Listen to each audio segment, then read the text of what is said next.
Bab 5711. Permintaan Maria tidak memberi alasan pada Charlie untuk menolak. Siwan Dasan tentu saja sulit dan berbahaya bagi wanita lemah seperti Maria. Tapi selama dia ada di sana, kesulitan dan bahayanya tidak ada apa-apanya. Memikirkan hal ini, Charlie setuju dan berkata, "Kalau begitu, kita akan pergi bersama." Maria mengangguk gembira dan berkata dengan penuh semangat, "Terima kasih, Guru. Saya akan berusaha untuk tidak menimbulkan masalah pada Guru." Charlie sedikit berkata sambil tersenyum, dia duduk di tanah di sebelah Bunda Tepu dan berkata, "Mari kita tunggu di sini sebentar. Kami akan menggali tanaman muda ini dan pergi ke bandara saat fajar." Maria mengangguk dan memeluk lututnya di sisi lain Bunda Puca.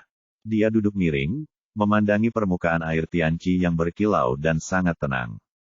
Dan bertanya dengan lembut, "Guru, menurut Anda apakah hujan lebat tadi hanyalah ilusi atau kenyataan?" Charlie berpikir sejenak, "Itu pasti hanya ilusi, bukan? Apa yang kamu pikirkan?" Maria merenung sejenak dan berkata, "Saya merasa ini seperti antara kenyataan dan ilusi." Charlie sedikit mengernyit, bukankah keduanya harus menjadi pilihan? Maria menggelengkan kepalanya dan berkata, "Rasanya selalu seperti setengah benar dan setengah salah, benar dan salah, salah dan benar." Charlie tersenyum dan berkata, "Besok pagi kamu bisa bertanya kepada penduduk desa terdekat. Jika mereka mendengar guntur dan hujan tadi malam. Suara tadi sangat keras. Kalau memang nyata, mustahil warga desa tidak merasakannya." Maria mengangguk sedikit dan bergumam, "Sepertinya tidak sesederhana itu." Setelah itu, dia melihat ke arah Charlie dan berkata sambil tersenyum, "Saya sudah memikirkan masalahnya. Ini rumit." Charlie mengangguk tanpa banyak berpikir, melihat peralatan berkemah yang dibawanya ketika dia keluar dari mobil, dan bertanya padanya, "Nona Lin sudah lama berlarian dan bahkan belum sempat istirahat. Apakah kamu ingin aku mendirikan tenda dan kamu tidur dulu? Untuk sementara." Maria bertanya pada Charlie, "Tuan, apakah Anda lelah?" Charlie berkata dengan santai, "Aku tidak akan lelah meskipun aku tidak tidur selama sebulan. Lagi pula, aku harus mengawasi Ibu Puca. Jika seseorang menggali ini, saya khawatir saya akan menyesalinya sampai mati." Maria berkata dengan malu-malu, "Saya tidak merasa lelah sama sekali. Saya baru saja memakan daun itu. Saya merasa segar dan santai. Aku tidak lelah sama sekali." Charlie mengangguk. Meskipun Maria tidak menguasai energi spiritual, dia masih memiliki energi spiritual. Energi yang sangat murni ini berpengaruh pada siapapun. Dilihat dari aura yang terkandung pada daun induk teh puca tadi. Khasiatnya hampir setara dengan 1/4 pil penyelamat jantung. Bukan masalah besar bagi orang biasa untuk hidup 1,5 tahun setelah mengambil satu potong. Dan kondisi kesehatan mereka juga akan meningkat secara signifikan. Dan apapun jenis penyakit yang mereka derita, mereka bisa melihat kemajuan yang luar biasa. Pil Evergreen yang diminum Maria adalah puncak dari umurnya saat ini. Dia bahkan tidak akan sakit sebelum dia berumur 500 tahun. Oleh karena itu, dalam hal ini, daun Bunda Puca tidak dapat memperpanjang umurnya. Juga tidak bisa menghilangkan penyakitnya. Tapi itu membuat tubuhnya terasa seperti bekerja tanpa batas, dan dia tidak merasa lelah sama sekali. Karena tak satu pun dari mereka mengantuk sama sekali, Charlie berhenti memasang tenda. Dia dan Maria duduk di tepi Tianqi, asyik memandangi bintang-bintang di langit dan mengobrol tentang kejadian masa lalu masing-masing. Charlie sangat menikmati mengobrol dengan Maria. Sejak orang tuanya meninggal, dia mempunyai keraguan terhadap semua orang. Dia menyembunyikan identitas dan kekuatannya dari istrinya. Namun juga merahasiakannya dari orang-orang yang mengikutinya dan beberapa orang lainnya. Sebagai orang kepercayaan, meskipun Charlie secara bertahap mengungkapkan identitas dan kekuatannya kepada mereka, dia tidak pernah menceritakan kepada siapapun tentang petualangannya mendapatkan 9 kitab suci misterius. Hanya Maria yang mengetahui semua rahasia Charlie. Hal yang sama berlaku untuk Maria. Selama 300 tahun terakhir, dia telah mengadopsi banyak anak yatim piatu. Namun dia hanya mengakui rahasia keabadiannya kepada beberapa orang yang paling dia percayai. Kecuali anak-anak yang dibesarkannya, dia belum menceritakan rahasianya kepada orang luar. Charlie adalah yang pertama. Oleh karena itu, jauh di lubuk hati mereka, keduanya menganggap satu sama lain sebagai orang kepercayaan sejati dan satu-satunya orang kepercayaan. Karena Bana terletak di barat daya, waktu fajar sebenarnya 1 jam lebih lambat dibandingkan di wilayah timur. Jadi mereka berdua mengobrol sampai hampir pukul 7 ketika langit akhirnya mulai cerah. Bab 5712. Saat ini, pengalaman hidup Charlie selama lebih dari 20 tahun hampir tercakup. Sedangkan Maria baru saja berbicara tentang awal abad ke-20. Melihat langit sudah cerah, Maria berkata kepada Charlie, "Tuan, sudah hampir waktunya kita berangkat, kan?" Charlie mengangguk dan berkata, "Anda belum menjelaskan lebih lanjut tentang bagaimana Anda disergap oleh Victoria di Pulau Hong Kong dan lolos dari kematian." "Pengalaman saya." Maria tersenyum dan berkata, "Tuan muda, Anda ingin mendengarnya. Aku akan memberitahumu secara detail setelah aku kembali ke rumah." "Oke." Charlie mengulurkan tangan dan berkata, "Sudah hampir waktunya untuk pergi ke bandara." Setelah itu, dia menunjuk Ibu Teh Puer dan berkata, "Nona Lin, Anda punya pengalaman menanam pohon teh. Datang dan gali induk Teh Puer." Maria mengangguk dan hendak menggali induk Teh Puer dengan tangan kosong. Tapi begitu dia mengulurkan tangannya, dia tiba-tiba berhenti dan berseru, "Tuan, lihat, daun yang dipetik tadi malam sudah tumbuh." "Benar-benar." Charlie melihatnya dengan saksama sambil bertanya-tanya. Dan benar saja, dia menemukan bahwa 2 tempat yang dia cabut kemarin kini telah menumbuhkan 2 daun muda yang sangat segar yang bahkan tertutup embun. Charlie tidak bisa tidak kagum. Kecepatan ini sangat cepat, saya tidak menyadari bahwa dia benar-benar menumbuhkan daunnya dengan tenang. Maria juga sangat terkejut dan berkata, "Bukan hal yang aneh jika daunnya tumbuh kembali setelah dipetik. Tetapi pertumbuhannya begitu cepat, sangat jarang melihatnya tumbuh. Sepertinya vitalitas dari induk tepu ini sangat kuat." Charlie tersenyum dan berkata, "Dengan kecepatan perbaikannya, meskipun kita mencabut semua daunnya, tidak akan memakan waktu lama. Dia pasti bisa pulih seperti semula." Maria berkata pelan, "Tuan muda, jangan khawatirkan daunnya untuk saat ini, karena kamu harus membiarkannya tumbuh lebih panjang." Charlie mengangguk dan berkata sambil tersenyum, "Jangan khawatir, Nona Lin, saya tidak akan mendapatkan semua manfaatnya." Maria mengulurkan tangannya, dengan hati-hati mengupas loes di sekitar Ibu Puca. Dan membungkus akarnya sebesar bola voli. Semua tanah digali bersama-sama. Setelah menggalinya, ia segera menggunakan air mineral yang dibawanya untuk membasahi gumpalan tanah yang terjalin dengan akar. Dan kemudian berkata kepada Charlie, "Tuan, ayo cepat pergi." "Oke." Charlie setuju. Ketika dia turun, kali ini dia tidak membawa perlengkapan berkemah sebelumnya. Bersama Maria, ia mengajak Bunda Putih kembali ke tempat parkir. Setelah masuk ke dalam mobil, Maria membungkus rimpang teh Bunda Pu ke dalam kantong plastik dan dengan hati-hati meletakkannya di dekat kakinya. Lalu dia berkata kepada Charlie, "Tuan muda, sudah siap." Charlie hendak menyalakan mobil ketika dia tiba-tiba melihat seorang pria berusia 60-an. Orang tua itu berjalan keluar desa sambil membawa kepalanya. Melihat kendaraan off-road diparkir di ujung desa, orang tua itu sedikit bingung dan terus menatap ke arah mobil. Charlie menurunkan jendela mobil dan bertanya kepadanya, "Paman, kami adalah staf Departemen Meteorologi. Apakah kamu mendengar suara guntur dan hujan tadi malam?" "Guntur dan hujan apa?" Orang tua itu berkata tidak puas. "Departemen Meteorologi Anda tidak tahu apakah sedang hujan atau tidak. Kenapa kamu masih datang untuk bertanya padaku?" Charlie berkata sambil tersenyum, "Benar, Tuan. Kemarin kami menembakkan meriam hujan, dan saat itu beberapa orang memang mendengar suara guntur. Jadi pagi ini datang saja dan tanyakan tentang hujan tadi malam. Apakah kamu mendengarnya?" Orang tua itu melambaikan tangannya, "Tidak." Charlie bertanya kepadanya, "Kamu sedang tidur. Apakah karena kamu tidak mendengarnya?" Orang tua itu berkata dengan marah, "Saya bangun 7 atau 8 kali dalam semalam. Bahkan tetangga sebelah pun bisa membangunkan saya dengan kentut. Apakah saya masih tidak bisa mendengar suara guntur?" Setelah itu, lelaki tua itu menambahkan, "Saya hanya berharap akan segera turun hujan." Sudah sebulan tidak turun hujan, dan permukaan air di Tianqi turun drastis. Charlie mengangguk dan berkata cepat, kalau begitu ayo kembali dan laporkan ke direktur. Dan lihat apakah kita dapat memanfaatkan waktu untuk mengatur curah hujan buatan lagi. Orang tua itu mengabaikannya dan pergi. Charlie menutup jendela mobil dan berkata kepada Maria di sampingnya. Sepertinya itu memang ilusi. Mungkin halusinasi itu hanya berlaku untukmu dan aku. Mungkin. Maria mengangguk, tetapi alisnya sedikit mengernyit dan tidak pernah rileks. Bab 5713. Perjalanan pulang Charlie dan Maria berjalan lancar. Pesawat lepas landas tepat waktu pada pukul 8 dan tiba di Aurus Hill tepat pukul 30.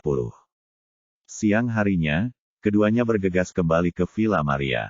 Sepanjang perjalanan, Maria menggendong tanaman muda itu dan tidak berani bersantai sejenak. Setelah kembali ke Zijin Villa, Maria meminta semua orang di villa untuk menghindari sementara. Dan pergi ke halaman atas bersama Charlie, dan segera mulai menanam kembali tanaman muda itu. Dan dia melihat ke halaman dan menemukan bahwa jika pohon lain di halaman tidak ditebang, maka ruang terbuka di sebelah kolam air panas adalah yang paling cocok. Dia menunjuk ke ruang terbuka dan berkata kepada Charlie, menurut kecepatan pertumbuhan normal pohon teh, ruang di sini mungkin cukup untuk pertumbuhan pohon teh selama 10 atau 8 tahun. Tapi saya tidak tahu seberapa cepat pertumbuhan Ibu Puca. Kalau tumbuh sampai skala tertentu, ruang tanah di sini tidak cukup, kita harus pindah tempat. Charlie berkata sambil tersenyum, jangan khawatir, taruh saja di sini untuk sementara waktu. Letakkan di sini dulu, dan mungkin ubah ke tempat lain di masa mendatang. Setelah Anda mengambil alih grup Zicheng dan mengubah Gunung Erlang, mungkin Anda juga dapat memindahkannya ke Gunung Erlang. Maria menggelengkan kepalanya dan berkata, pohon ini milik Tuan Muda. Dan saya hanya mengurusnya atas nama Tuan Muda. Jika tidak bisa ditanam di sini di masa depan, dan Tuan Muda menyuruh untuk memindahkannya, maka saya akan memindahkannya ke sana. Charlie berkata dengan serius, dia sudah lama bersamamu, jadi terserah padamu untuk memutuskan di mana akan menanam di masa depan. Maria mengangguk, saya mendengarkan Anda, Guru. Sambil berbicara, dia membawa sekop kecil untuk berkebun dan mulai memindahkan tanah di tepi kolam air panas. Dia menggali lubang seukuran bola basket, dengan hati-hati memasukkan akar induk puca ke dalamnya, dan mengisinya dengan sebagian tanah galian. Kemudian dia mengambil sendok kayu dan meletakkannya di sebelah kolam air panas. Dia mengambil air bersuhu ruangan ke dalam tangki air dan menuangkan air dengan hati-hati di sepanjang tepinya. Saat ini, sinar matahari tengah hari menyinari dedaunan hijau yang lembut, membuat dedaunan hijau menjadi tembus cahaya. Maria memandangi dedaunan hijau sempurna dengan wajah penuh kekaguman. Charlie memandangi bibit itu, dan berkata dengan curiga. Tadi malam, tumbuh begitu cepat, dan 2 daun yang hilang juga kembali ke keadaan semula tanpa menyadarinya. Mengapa sepertinya tidak berubah? Maria berkata, mungkin akumulasi energinya telah digunakan untuk melepaskan diri dari tanah. Dan kemudian akan memasuki periode pertumbuhan yang panjang dan lambat. Lagi pula, pohon teh puer membutuhkan waktu 30 tahun untuk matang. Charlie mengangguk, beberapa daun yang dia miliki sekarang sangat cocok untuk pohon teh biasa. Khasiatnya setara dengan pil penyelamat jantung yang menghamburkan darah, dan merupakan harta langka bagi para petapa. Lagi pula, tidak peduli berapa banyak pil penghancur jantung yang dimakan. Tidak mungkin mengubahnya menjadi energi spiritual di dalam tubuh, tapi daun pohon teh ini secara alami mengandung aura, yang sangat langka. Meskipun saya dapat memurnikan banyak ramuan, sejauh ini hanya pil budidaya yang dapat meningkatkan aura, dan ramuan lainnya hanya dapat mengobati luka, atau memperpanjang umur. Namun, pemurnian pil budidaya terlalu merepotkan, dan permintaan berbagai bahan relatif tinggi. Tidaklah realistis untuk benar-benar ingin melakukan penyulingan dalam jumlah banyak dan memiliki pasokan yang stabil. Jika pohon teh ini bermanfaat, pohon teh puer akan menjadi normal. Kapasitas produksinya minimal ratusan ribu tunas setiap hari. Jika dia masih bisa mempertahankan atribut yang mengandung aura saat itu pasti akan menjadi kekayaan yang besar. Dengan aliran aura yang stabil sebagai sumbernya, kita bisa mendirikan sekolah. Maria bertanya dengan penuh semangat, bukankah itu berarti dengan itu, Tuan Muda pasti akan mampu mengalahkan Victoria dan menghancurkan Warriors dan di masa depan. Charlie berkata dengan serius, Victoria secara pribadi sangat kuat, lagi pula, dialah yang membuka istana Niwan. Saya sama sekali tidak berada di alam yang sama dengannya, dan jika saya diberi waktu 20 atau 30 tahun lagi, saya belum tentu menjadi lawannya, tapi dengan pohon teh ini, setidaknya sekelompok orang seperti 4 besar dapat dibudidayakan secara berkelompok. Petapa dengan kekuatan bagus seperti Earl, jika mereka tidak bisa menang dalam kualitas, mereka akan berjuang untuk kuantitas. Meski taktik penonton sedikit tertinggal, bukan tidak mungkin untuk menang. Maria mengangguk ringan, melihat ke arah bibit itu, lalu menghela nafas dan berkata, "Sekarang mari kita lihat apakah dia bisa tumbuh dengan cepat." Charlie sedikit tersenyum, biarlah normal saja, dia punya takdirnya sendiri. Setelah itu, Charlie berkata lagi, ngomong-ngomong, Nona Lin mengundang Tuan Sun untuk datang dan berbicara dengannya tentang pemantauan. Maria berdiri dan berkata, Tuanku, tunggu sebentar, saya akan menelepon dia. Tak lama kemudian, Ethan, yang kondisi fisiknya jauh lebih muda, berlari kecil sampai ke halaman lantai paling atas. Begitu dia memasuki halaman, dia berkata dengan hormat, Nona, Tuan Wade, apa yang kalian berdua ingin saya lakukan? Maria berkata, apakah ada cara untuk memobilisasi semua orang di Yunan Selatan akhir-akhir ini tanpa membuat khawatir siapapun yang melakukan pengawasan? Ethan berkata, Nona, selama itu termasuk dalam pengawasan pemerintah kota, itu dapat ditemukan di sistem. Saya memiliki otoritas tinggi dan informasi dapat diambil tanpa jejak. Anda hanya perlu memberitahu saya di mana pemantauan perlu dimobilisasi. Maria mengangguk, mengingat Victoria muncul di Suanglang pada pukul 10 kemarin pagi, jadi dia berkata. Pertama, hubungi pengawasan Suanglang. Oke, Ethan berkata, Nona, tunggu sebentar, saya akan mengatur orang untuk bersiap. Dan mereka akan menggunakan jalur khusus untuk mentransfer semua konten video ke server cloud. Setelah transfer selesai, Anda dapat melihatnya di server sesuka hati. Maria mengangguk sedikit puas dan berkata, cepat. Lakukanlah, aku akan menunggu kabarmu. Ethan langsung berkata, baiklah Nona, saya akan segera mengaturnya. Bab 5714. Pada waktu bersamaan, di tengah pegunungan Siwan, jalan raya berkelok-kelok seperti naga panjang, diselingi pegunungan yang tak terhitung jumlahnya, dan kendaraan off-road melaju melintasi pegunungan dengan kecepatan tinggi. Wanita yang mengemudikan mobil itu memasang ekspresi serius, tangannya terkepal di kemudi, dan dia jelas terlihat gugup.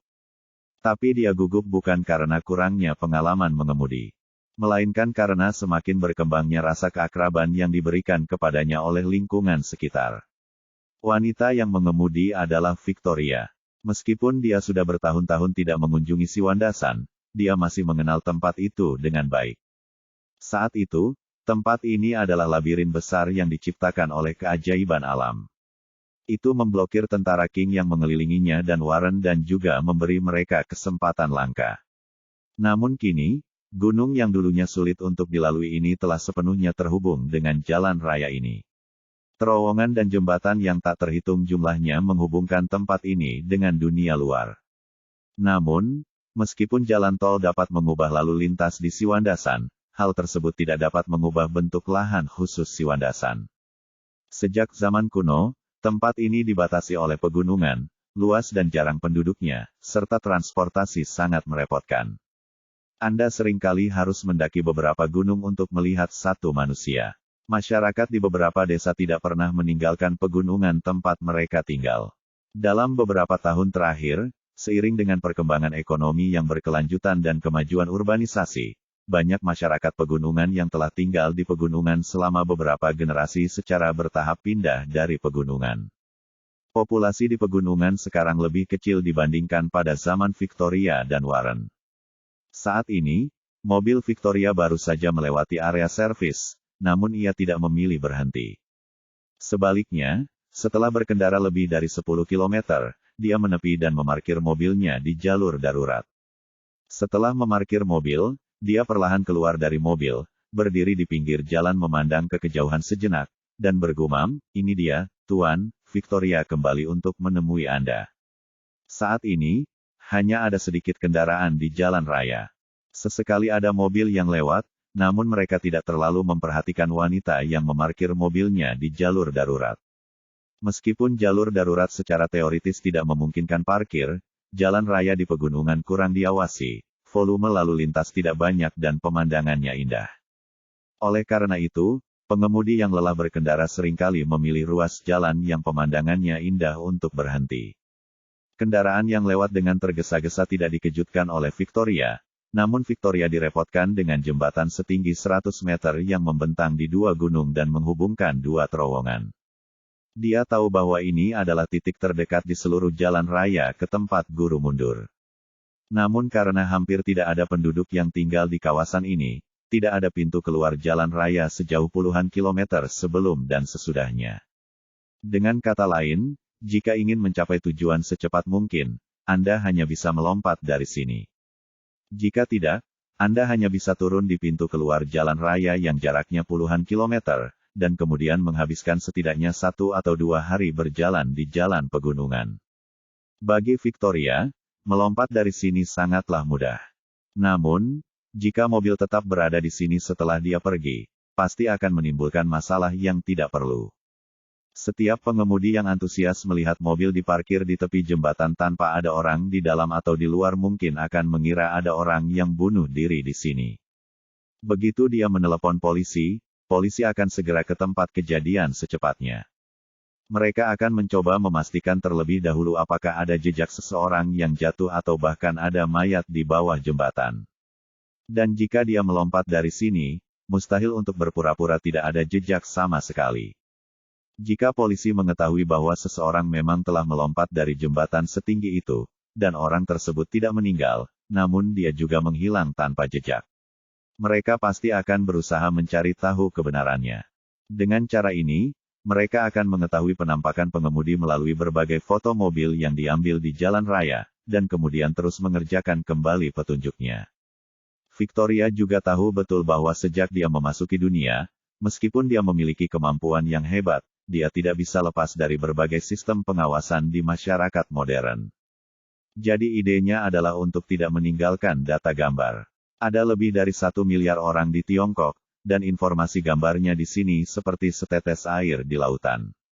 Dan itu tidak berbahaya, selama Anda tidak menarik perhatian polisi dalam negeri atau bahkan petinggi karena hal-hal tertentu, Anda bisa lolos tanpa cedera. Oleh karena itu, yang ingin dia capai sekarang adalah bagaimana menghilang dari jembatan dengan mobil ini. Dia akrab dengan mobil itu. Bahkan di pulau pinggir Antartika itu, ia kerap mengendarai berbagai kendaraan. Meski sudah bertahun-tahun tidak meninggalkan sana, hal itu tidak menghalanginya untuk mengetahui dengan baik teknologi dunia ini. Karena dia sangat akrab dengan mobil, Victoria mengambil tindakan balasan setelah berpikir sejenak. Segera, dia menutup matanya sedikit, dan energi spiritual yang kuat keluar dari tubuhnya dan segera bergabung ke dalam kendaraan off-road. Segera setelah itu, dia melepaskan kesadaran spiritualnya untuk menjelajahi lingkungan sekitar dan menunggu dalam diam. Baru setelah tidak ada orang atau kendaraan lain yang muncul dalam jangkauan kesadarannya, dia tiba-tiba membuka matanya. Mendorong kendaraan off-road dengan tangan kosong, dan berteriak, "Bangun!" Begitu dia selesai berbicara, kendaraan off-road itu seolah tersapu angin yang bertiup, berguling dan membubung ke angkasa. Pemandangan aneh juga terjadi saat ini. Kendaraan off-road yang beratnya lebih dari 2 ton itu seolah-olah sedang berubah menjadi kertas, berguling dan jatuh perlahan. Energi spiritual Victoria selalu membalut erat kendaraan off-road tersebut, menyebabkan kendaraan off-road tersebut tenggelam perlahan dengan kecepatan yang sangat lambat. Namun, penggunaan energi spiritual murni untuk mengendalikan objek berbobot beberapa ton di udara juga menghabiskan banyak energi spiritual Victoria. Jadi ketika kendaraan off-road tersebut jatuh di bawah dek jembatan, ia langsung mengubah aura yang menyelimuti seluruh kendaraan menjadi hanya membungkus tangki bahan bakar dan aki kendaraan off-road tersebut. Pada saat ini, kecepatan jatuh kendaraan tiba-tiba bertambah cepat. Dan kemudian ia menghantam tanah dengan suara keras, mematahkan banyak cabang di sepanjang jalan.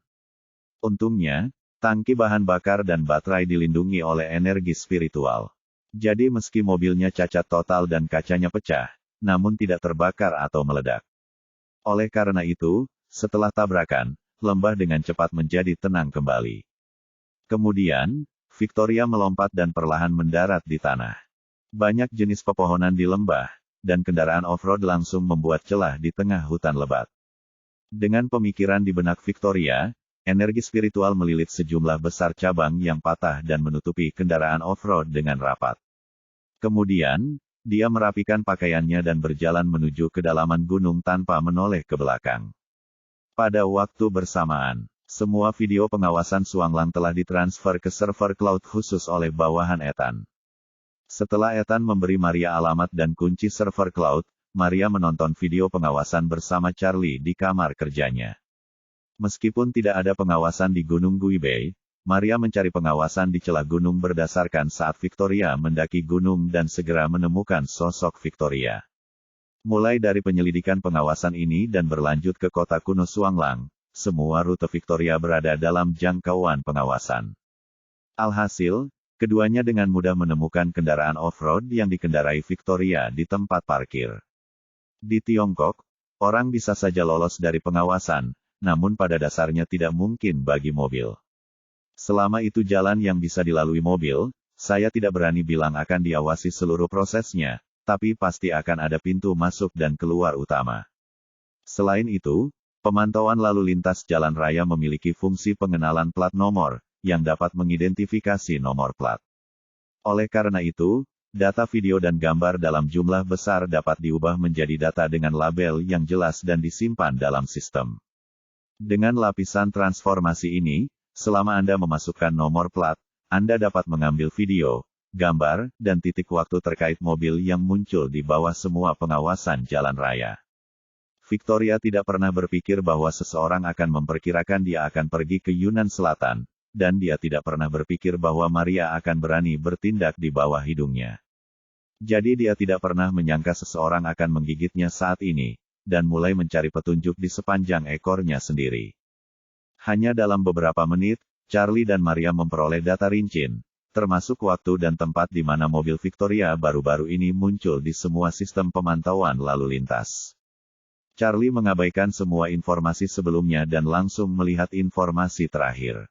Informasi terakhir menunjukkan, setengah jam lalu, mobil ini melaju melalui jalan raya menuju Gunung Siwanda di selatan Yunnan dengan kecepatan 120 km per jam melalui area suplayanan.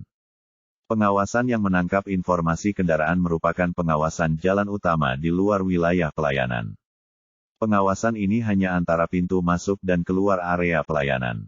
Dengan kata lain, tertangkap berarti mobil tersebut langsung melewati area servis Dasanzi dan terus melaju menuju jalan utama.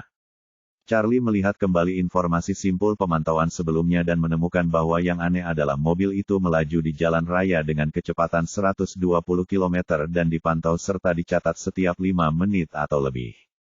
Representatif, jarak pantauan jalan raya ini sekitar 10 km. Victoria melewati titik rekaman terakhir setengah jam yang lalu.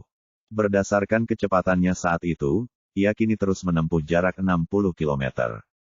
Namun, tidak ada catatan baru yang terlihat di sistem, yang membuktikan bahwa status mengemudi di Victoria kemungkinan besar telah berubah. Maka Charlie segera mengecek lokasi pemantauan selanjutnya dari barat ke timur di wilayah layanan Dasanzi dan menemukan lokasi pemantauan selanjutnya berjarak 22 km. Jika Victoria mempertahankan kecepatan 120 km, dia seharusnya sudah melewati area pengawasan ini 10 atau 20 menit yang lalu. Namun kendaraannya tidak muncul di sana, yang berarti dia mengurangi kecepatannya hingga 50 km per jam, di bawah, atau mobil telah diparkir pada ruas tertentu sepanjang 22 km. Charlie mengambil tangkapan layar bagian jalan ini di peta satelit dan berkata kepada Maria di samping, "Mari kita tunggu dan lihat." Jika Victoria tidak muncul di titik pemantauan berikutnya dalam waktu lama, maka kemungkinan besar dia sudah berada di tengah-tengah ruas jalan ini. Meninggalkan jalan tol. Maria berkata, jalan tol sepanjang 22 km ini tidak memiliki area layanan dan tidak ada pintu keluar. Jika dia pergi dari sini, satu-satunya kemungkinan adalah meninggalkan jalan tol dengan berjalan kaki. Charlie mengangguk dan berkata, di sini hampir semuanya adalah jembatan dan terowongan. Satu-satunya cara baginya untuk pergi dari sini adalah dengan melompat langsung dari jembatan. Maria setuju dan berkata, tidak mungkin jalan tol dibangun ke tempat guru biasa mundur secara kebetulan. Victoria pasti pertama-tama menemukan titik terdekat melalui jalan raya, lalu meninggalkan mobilnya dan berjalan. Charlie berkata, jadi tempat tuanmu mundur saat itu tidak boleh terlalu jauh dari jalan raya sepanjang 22 km. Maria bertanya kepadanya, Tuan muda, menurut Anda apa yang harus kita lakukan selanjutnya? Charlie berkata, jawaban paling antusias adalah mencari keberadaannya tetapi dari situasi sebenarnya. Aku tidak sekuat dia, dan dia sudah melihat kita, jika kita pergi lagi. Muncul di hadapannya sekali pasti akan menimbulkan kecurigaan. Jadi saranku adalah menunggu. Jika Victoria meninggalkan mobilnya di sini, maka kami tidak dapat lagi melacak mobil tersebut. Kami akan menunggu di Aurus Hill hingga Victoria terlihat lagi. Bab 5715. Charlie tahu betul bahwa yang dicarinya kali ini bukanlah Victoria, tapi tempat yang akan dia kunjungi. Setelah dia merilis potret Meng Changsheng, Victoria segera membungkam Warriors dan itu membuktikan kalau dia memang sangat ketakutan. Namun semakin dia ketakutan, semakin diam-diam dia datang ke Tiongkok sendirian dan pergi ke Gunung Siwanda. Itu membuktikan bahwa dia pasti merasa sangat mendesak tentang sesuatu sekarang. Charlie berspekulasi bahwa dia kemungkinan besar sedang mencari rahasia yang ditinggalkan Meng Changsheng saat itu. Mungkin rahasia umur panjang sudah disebutkan Jermo sebelumnya. Oleh karena itu, setelah Victoria meninggalkan pegunungan Siwan, dia akan masuk untuk mencarinya, terlepas dari apakah akan ada keuntungan atau tidak. Setidaknya hal itu tidak akan meningkatkan risiko. Dan pada saat bersamaan, di pegunungan Siwan, Victoria seperti pahlawan wanita dalam film seni bela diri yang menggantung kabel dan terbang melintasi tembok. Dia dengan cepat berpindah-pindah antara hutan lebat di pegunungan. Di mata masyarakat awam, pegunungan dan hutan tua ibarat berjalan di tanah datar di hadapannya. Meskipun dia berjalan semakin dalam ke pegunungan, kemajuannya menjadi semakin lancar. Ketika dia menjauh dari jalan raya dan secara bertahap memasuki pegunungan, dia menemukan bahwa pegunungan di depannya tidak banyak berubah sejak 300 tahun yang lalu. Pegunungan hijau di sini masih ada dan masih sepi. Victoria mengandalkan ingatannya pada tahun itu untuk berjalan dari fajar hingga senja di pegunungan. Di pegunungan dan hutan pada malam hari, Anda tidak dapat melihat jari-jari Anda. Cahaya bulan dan cahaya bintang hampir terhalang oleh pepohonan lebat. Apalagi akibat meningkatnya kelembapan udara setelah malam tiba. Pegunungan dan hutan sudah diselimuti kabut. Sulit bagi orang awam untuk pindah ke sini. Namun Victoria tampaknya mampu melihat menembus kegelapan dan kabut dan terus bergerak maju tanpa melambat. Saat ini, dia dikelilingi oleh serangga, ular, tikus, semut, dan segala jenis binatang dan binatang, tapi kemanapun dia pergi. Semua hewan berpencar, dan mereka berharap dia bisa tinggal sejauh mungkin dari mereka. Setelah Victoria berjalan melewati kabut selama hampir setengah jam, dia sampai di dasar lembah yang sangat rendah. Kabut di sini ternyata sangat tebal. Dan kelembapan di udara sangat berlebihan sehingga bisa mengeluarkan air. Karena dataran lembah terlalu rendah, sejumlah besar uap air dan karbon dioksida disimpan di sini. Sehingga kandungan oksigen di dasar lembah sangat rendah. Tidak mungkin orang biasa bisa bertahan lama di sini. Yang lebih menakutkan lagi adalah udara di sini tidak hanya mengandung uap air dan karbon dioksida, namun juga komponen beracun serupa metana yang dikeluarkan dari sejumlah besar pohon busuk dan rawa. Setelah bertahun-tahun fermentasi dan berbagai reaksi kimia alami, ini telah membentuk zat berbahaya bagi laktasi. Racun yang sangat beracun bagi hewan. Apalagi meski tidak ada tempat tinggal manusia di sini, hewan liar kerap datang ke sini secara tidak sengaja untuk mencari makan. Setelah hewan tersebut masuk, mereka segera mengalami koma dan mati karena kekurangan oksigen dan komponen beracun di udara. Setelah mati, jasad mereka tertinggal di dalam mayat yang membusuk yang diurai oleh mikroorganisme. Membuat udara di sini lebih berbahaya. Jika seseorang menjadi buta dan mendaki gunung yang tak terhitung jumlahnya untuk sampai ke sini, pada dasarnya mereka tidak akan pernah kembali. Namun, saat Victoria datang ke sini, ekspresinya tidak gugup sama sekali. Sebaliknya, dia menjadi semakin bersemangat. Dia berjalan menuju kabut tanpa berpikir. Meskipun kabut kotor dan beracun tidak akan menyebabkan bahaya apapun padanya. Itu membuatnya sedikit mual, jadi dia menahan napas dan berjalan menuju tempat terendah dan terdalam. Saat ini, tidak ada cahaya di dasar lembah. Kesadaran Victoria memenuhi sekelilingnya, dan segala sesuatu di sekitarnya menjadi jelas baginya. Ketika mencapai titik terdalam, banyak pilar batu tebal setinggi 5 hingga 6 meter dan lebar 2 hingga 3 meter muncul di depan Victoria. Meskipun pilar batu ini tampak alami dan tanpa bekas pengolahan buatan, tampaknya mereka tidak muncul di sini dalam jumlah besar. Sepertinya seseorang sengaja mengumpulkan pilar-pilar batu tersebut dan meletakkannya di sini. Apalagi pilar batu ini jumlahnya banyak sekali, dan tersusun tidak teratur seperti hutan batu. Melihat pilar-pilar batu yang tampak tersusun tidak beraturan. Bab 5716. Victoria sama sekali tidak terkejut. Sebaliknya, dia mengelus pilar batu dengan sedikit emosi dan bergumam. Tuan, senior, Victoria telah kembali. Setelah itu, dia masuk. Di hutan batu, orang terus berjalan ke kiri dan ke kanan sesuai aturan tertentu. Hutan batu ini adalah rangkaian 9 istana dan bagua yang didirikan oleh tuannya Meng Changsheng semasa hidupnya. Misteri formasi ini adalah jika Anda tidak tahu cara memecahkan formasi tersebut. Anda tidak akan pernah bisa menemukan jalan keluar yang sebenarnya dimanapun Anda berjalan menuju formasi hutan batu.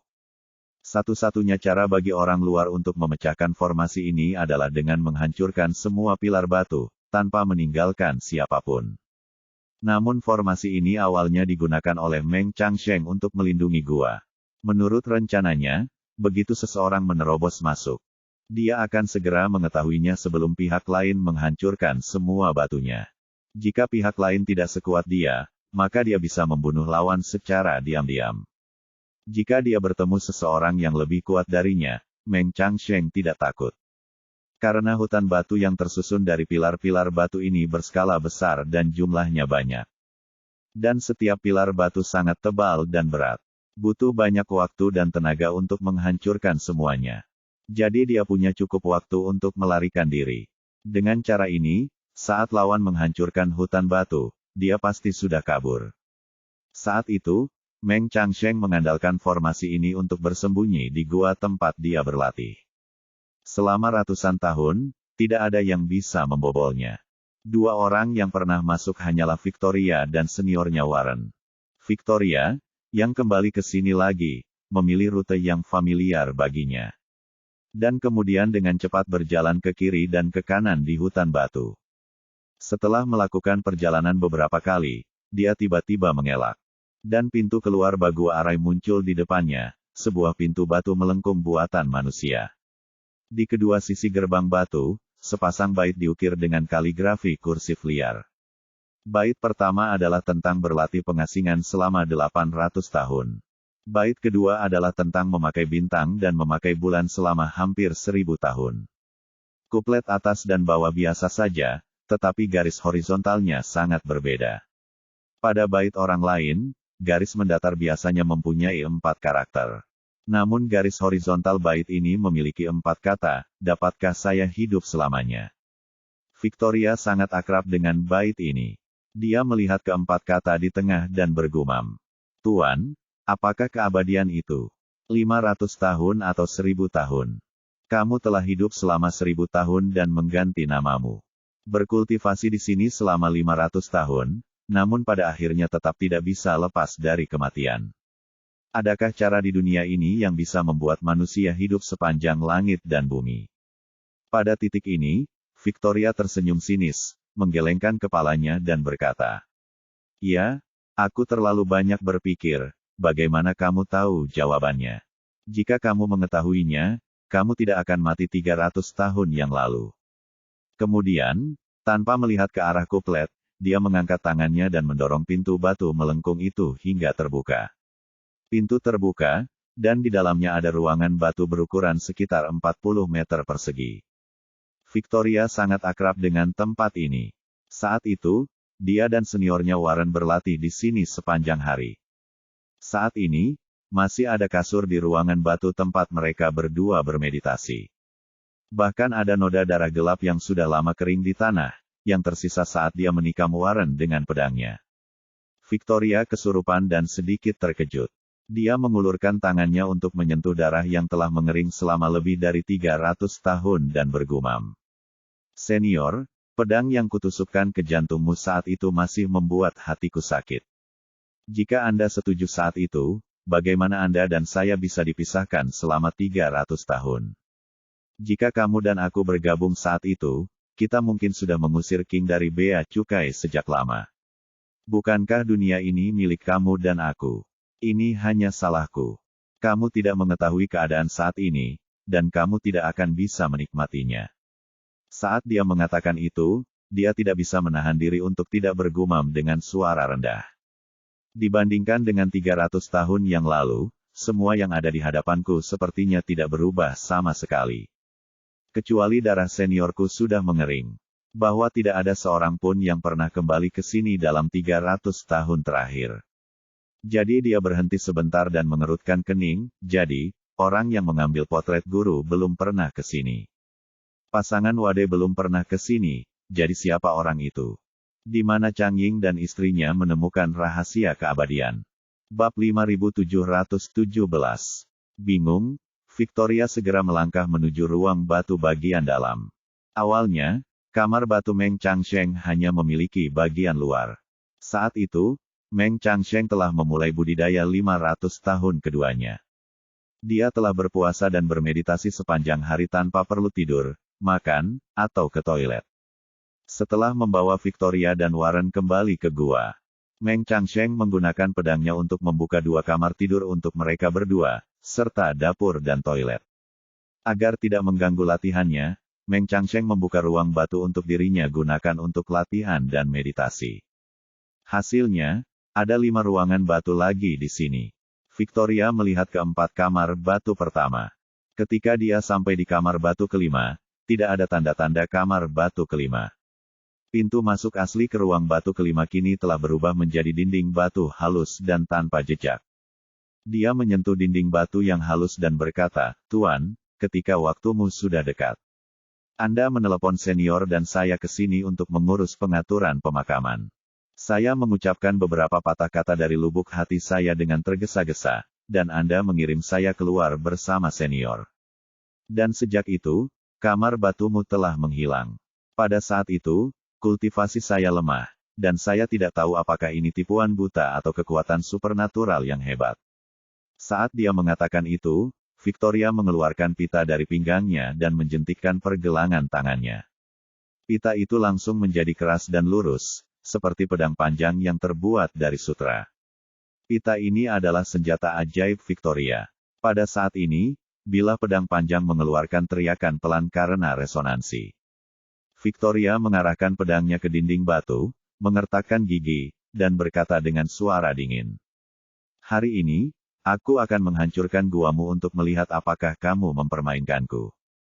Kemudian, dia mengumpulkan energi spiritualnya di ujung pedang. Dan energi spiritual yang melonjak langsung berubah menjadi serangan yang dahsyat. Menebas ke arah dinding batu yang keras dalam sekejap. Victoria saat ini bukan lagi Victoria yang diusir oleh Meng Changsheng hari itu. Kini dia telah berhasil membuka istana Niwan. Dan kekuatannya 100 kali lebih kuat dari sebelumnya. Saat itu, Meng Changsheng bisa menggunakan pedangnya untuk mengukir beberapa ruang batu di gunung. Saat ini, Victoria juga memiliki kepercayaan diri yang sama dan dapat menghancurkan tembok batu sepenuhnya. Dia dengan percaya diri mengayunkan pedangnya ke dinding batu.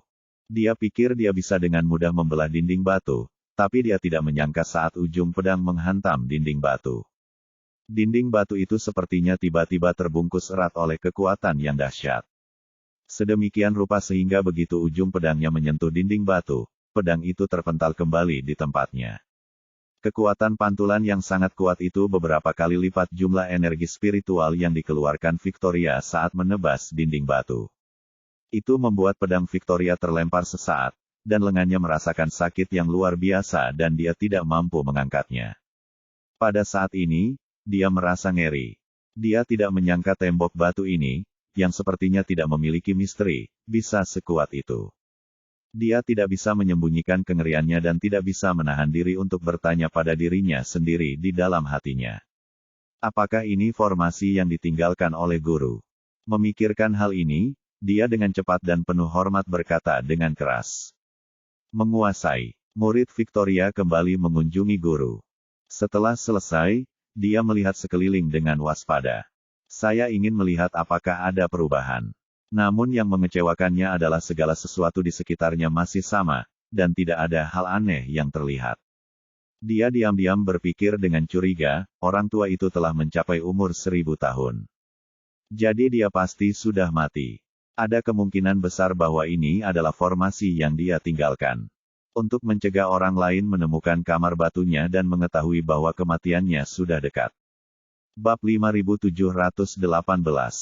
Segera, dia berbalik dan mengambil pedang yang ditiup itu lagi, berkata dengan dingin di dalam hatinya. Hah, karena ini adalah sebuah formasi, tidak peduli seberapa kuatnya itu. Cepat atau lambat akan habis.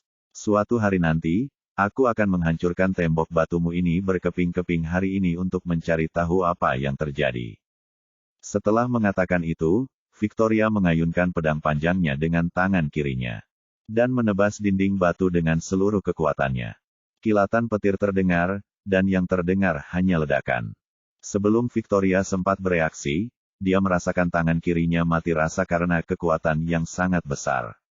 Dan pedang panjang yang dipegang erat di tangannya terlempar lagi. Kali ini dinding batu itu memantul kembali dengan kekuatan yang tidak kalah dengan pukulan tadi. Yang membuat ekspresi Victoria langsung panik.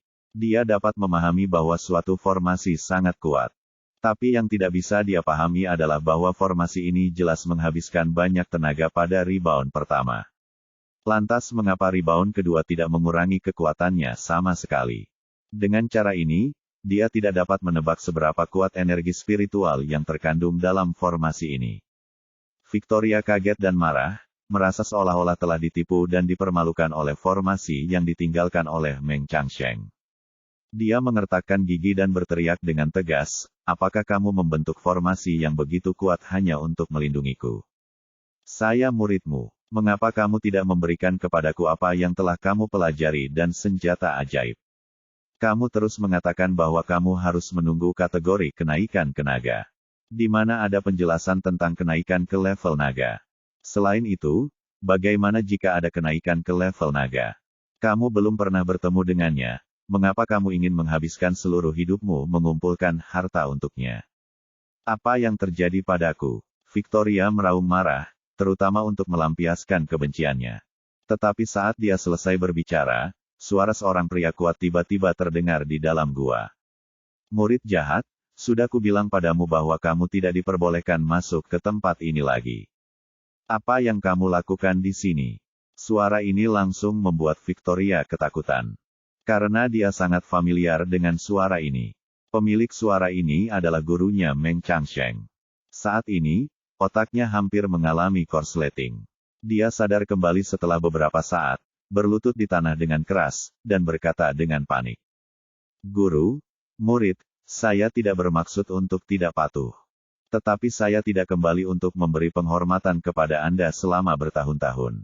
Saya datang ke sini khusus untuk memberi penghormatan hari ini. Dan saya tidak bermaksud menyinggung perasaan Anda. Setelah mengatakan ini, Victoria segera mulai menguji dengan cermat jawaban suara itu. Kalimat tadi hanyalah untuk menutup-nutupi, tapi juga merupakan godaan. Dia sengaja menyebutkan bahwa dia datang untuk memberi penghormatan hari ini hanya untuk melihat bagaimana tanggapan suara itu. Karena meskipun dia sekarang yakin bahwa suara itu adalah suara guru. Dia masih tidak mengerti apakah suara itu berasal dari formasi atau dari kenyataan.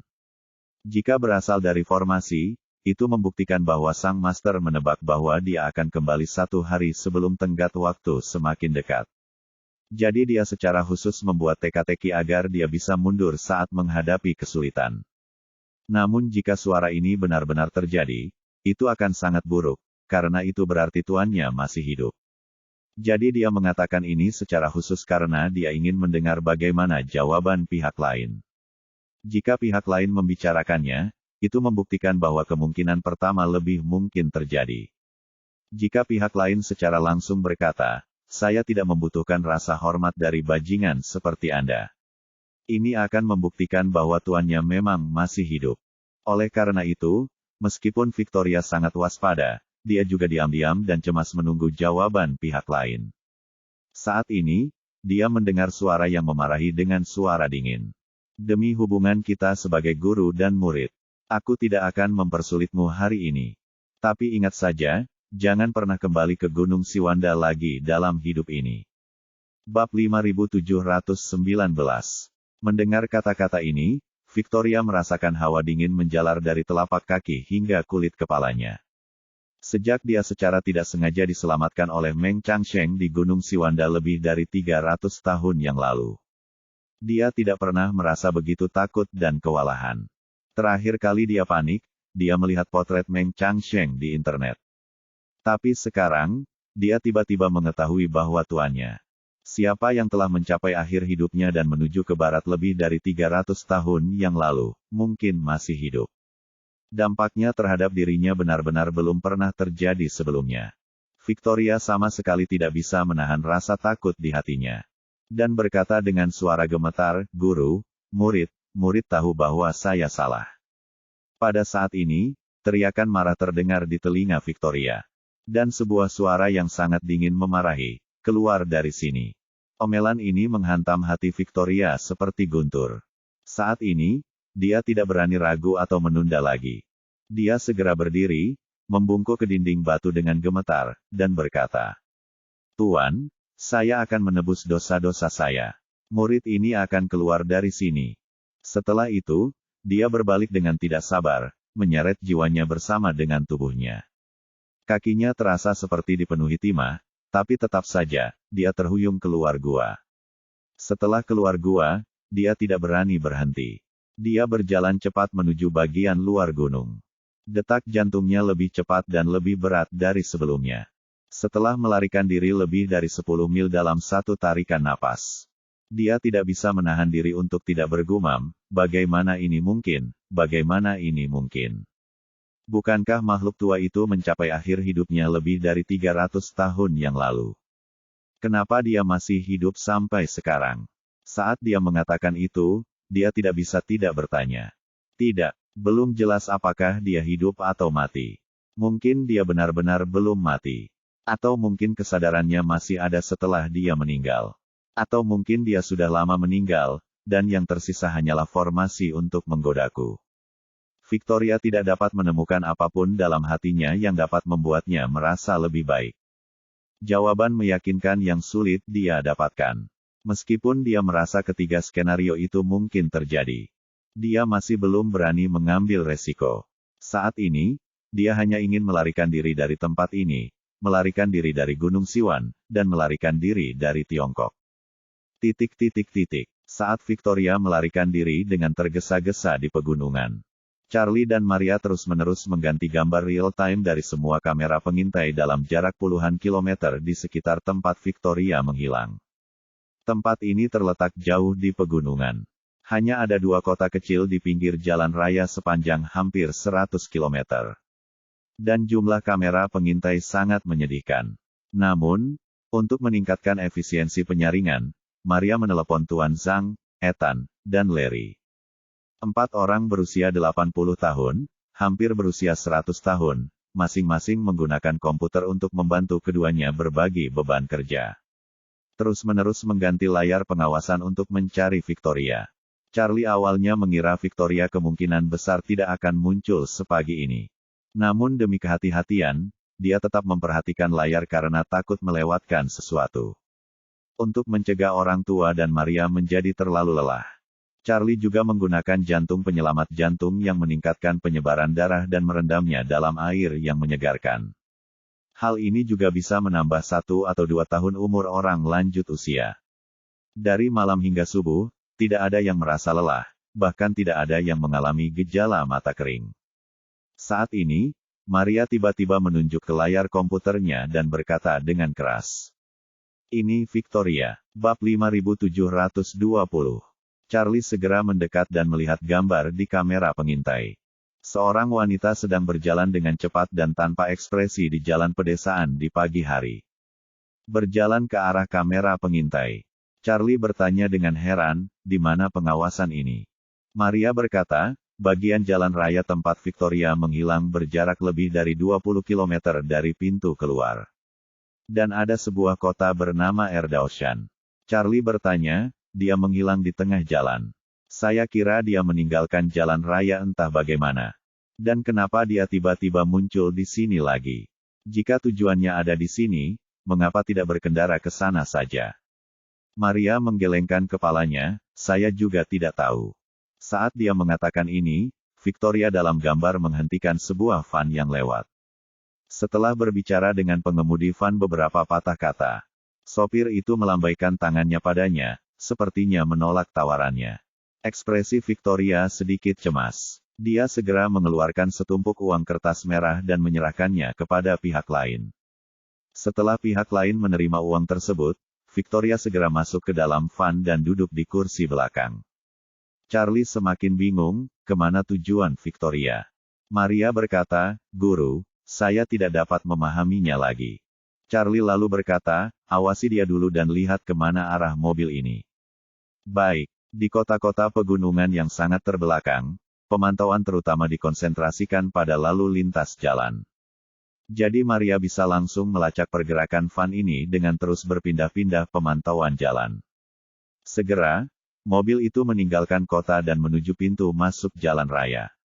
Saat ini, di dalam van ada kebocoran udara di mana-mana. Victoria tidak sabar untuk meninggalkan Tiongkok sesegera mungkin.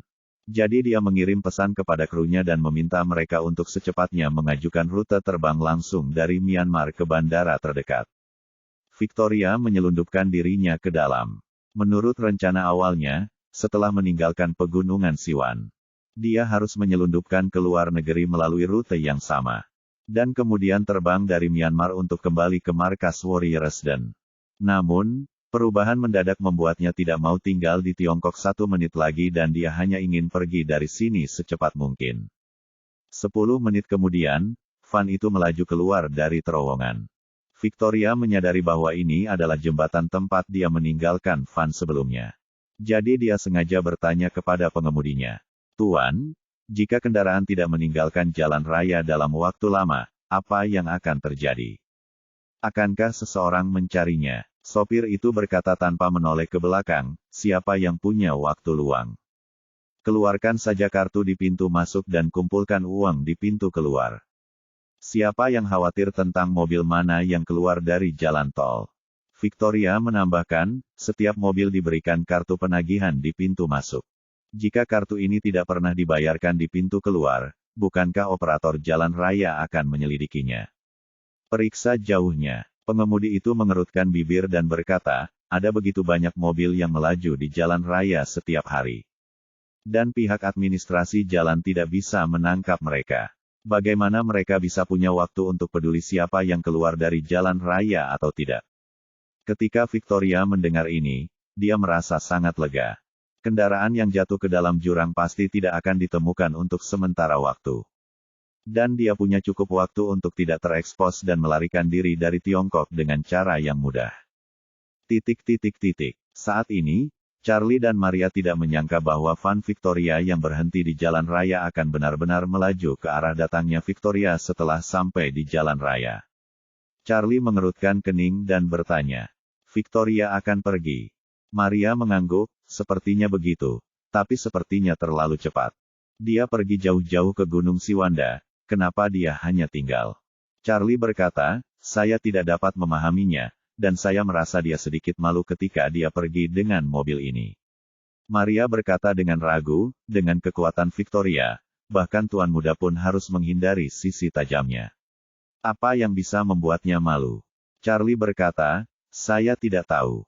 Mengatakan itu Charlie berkata dengan penuh semangat, apapun yang terjadi, mari kita awasi mobil ini. Selama Victoria meninggalkan Gunung Siwan, kita bisa segera mengatasinya.